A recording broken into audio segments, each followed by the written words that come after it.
Hello guys, ഇപ്പോൾ ഇങ്ങനെ ഒരു വീഡിയോ ചെയ്യാനുള്ളൊരു കാരണം ഇന്നലെ വാങ്ങിയൊരു എക്സ് ബൂം എന്ന് പറയുന്ന ഒരു 2.1 ഒരു റിമോട്ട് കിറ്റാണ്. അപ്പോൾ ഈ ഒരു റിമോട്ട് കിറ്റിൻ്റെ വർക്ക് ചെയ്യുന്ന അല്ലെങ്കിൽ വർക്ക് ചെയ്യിപ്പിച്ച് ഞാനൊരു വീഡിയോ ഇടാമെന്ന് പറഞ്ഞിട്ടുണ്ടായിരുന്നു. അപ്പോൾ ഈ ഒരു റിമോട്ട് കിറ്റ് 1350 രൂപയാണ് വില വരുന്നത്. ആ ഒരു പൈസയ്ക്ക് മുതലാണ്. കാര്യമെന്ന് വെച്ച് കഴിഞ്ഞാൽ ഇതിൻ്റെ ഒരു ഗെയിൻ വന്നിട്ട് വേറെ ലെവൽ ഗെയിനാണ്. നല്ല രീതിയിലുള്ള ഗെയിൻ ഈ ഒരു റിമോട്ട് കിറ്റിൽ നിന്ന് നമുക്ക് കിട്ടുന്നുണ്ട്.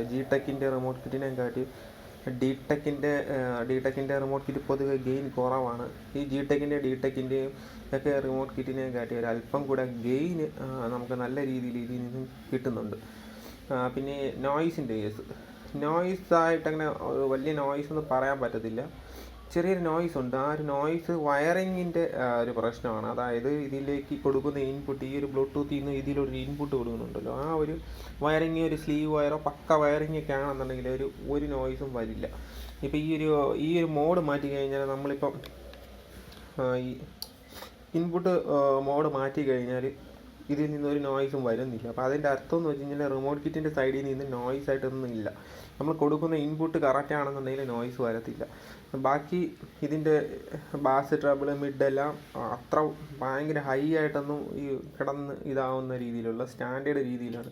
നമുക്ക് സ്റ്റാൻഡേർഡായിട്ടൊരു സെറ്റിൽ നമുക്ക് ബാസ്, ട്രബിൾ, മിഡ് കൂട്ടുമ്പോൾ എങ്ങനെയാണ് അതും അത്രയും ഒരു കമ്പനി സെറ്റിൽ നമ്മൾ ബാസ്, ട്രബിൾ, മിഡ് കൂട്ടുമ്പോൾ എങ്ങനെയാണ് ഫീൽ ആവുന്നത് അത്രയും മാത്രമേ ഫീലുള്ളൂ. അല്ലാതെ ഈ ബാസ് ബൂസ്റ്റായിട്ടുള്ള അല്ലെങ്കിൽ ട്രബിൾ ബൂസ്റ്റായിട്ടുള്ള രീതിയിലുള്ളൊരു ബാസ്, ട്രബിൾ ഇതിലില്ല. അപ്പോൾ ആ ഒരു രീതി വെച്ച് നോക്കണമെങ്കിൽ പിന്നെ ഗെയിന് സൂപ്പറാണ് ഇതിൻ്റെ ഗെയിന്. ഇപ്പോൾ ഇതിൻ്റെ ഫ്രണ്ട് എന്നുള്ള ഒരു റിമോട്ടിൽ ഇതിൽ ഫ്രണ്ട് എന്നുള്ളൊരു ഗെയിൻ കൊടുത്തിട്ടുണ്ട്. ആ ഒരു ഗെയിൻ നമ്മൾ ഫുള്ള് കൂട്ടി വെച്ചിട്ട് നോർമലി നമ്മൾ സൗണ്ട് കിട്ടി കഴിഞ്ഞാൽ പക്ക ഗെയിനാണ്. ഇപ്പം ടെക് ആയാലും ടെക് ഒക്കെ ആണെങ്കിൽ നമ്മൾ ഗെയിൻ കൂട്ടി വെച്ചിട്ട് ഒരു 30-35 ലെവലിലൊക്കെ പോകുമ്പോഴാണ് നല്ല സൗണ്ട് വരുന്നത്. പക്ഷേ ഇതിൽ അങ്ങനെയല്ല. 20-25 റേഞ്ചിലൊക്കെ എത്തുമ്പം തന്നെ നല്ല സൗണ്ട്, മാസ്റ്റർ 20-25 എത്തുമ്പോൾ തന്നെ നല്ലൊരു സൗണ്ട് പ്രൊഡ്യൂസ് ചെയ്ത് വരുന്നുണ്ട്.